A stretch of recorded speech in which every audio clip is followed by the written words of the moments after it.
my name is Lindsay Jordan, and today I will be talking to you about ableism. To start this off, I'm going to read a poem to you that I found in the book that I took some notes out of. Disabled Country. If there was a country called disabled, I would be from there. I live disabled culture, eat disabled food, make disabled love, cry disabled tears, climb disabled mountains, and tell disabled stories. If there was a country called disabled, I would say she has immigrants that come to her, from as far back as time remembers. If there was a country called disabled, then I am one of its citizens. I came there at age 8. I tried to leave. Was encouraged by doctors to leave.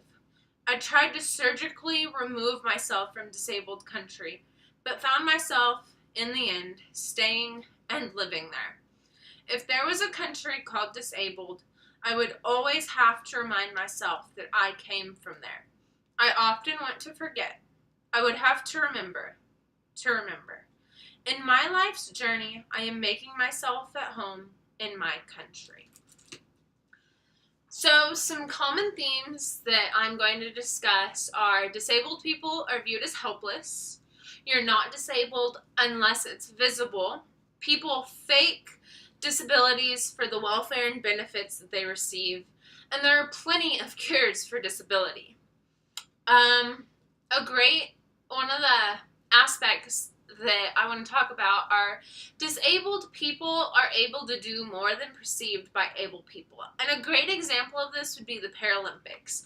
We see them running if they don't have legs. There are so many activities that disabled people can do that us as able-bodied people think they can't. And so I think it is amazing to just keep in mind that these are people too, and just because they don't function at a normal person's level does not mean that they're any less and deserve to be treated any less.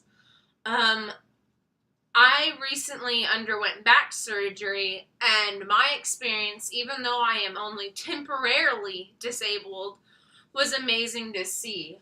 I had to wear this, and it's a back brace, and I had so many people stare at me, and whenever I would ride on the little carts in stores, I got stared at like, why am I on this? Even though I wasn't allowed to walk more than 5 minutes without breaks because I was only a week post-op. Another great example is about 3 weeks ago, I had a girl in the mall ask me where I got my waist trainer. And it just really hurt my feelings that she assumed I was wearing a waist trainer. And I kind of went home that night and was like, well, it doesn't look like a waist trainer. I didn't think it looked like a waist trainer. Do I need it? It just got me thinking, like, wow, I had older people ask me where I got my back brace. And when I'd stay at the hospital, because I got it from the hospital, they would be like, oh, what happened? And they would constantly pry. And I didn't appreciate that because I don't like going around sharing my story unless it's my choice to tell people what happened. Another great aspect is New York Times published a lady's story. Duquette talks about how her city is the highest poverty rate for minority and the disabled, and it just kind of hurts to know that disabled people are treated so poorly because they're seen as less.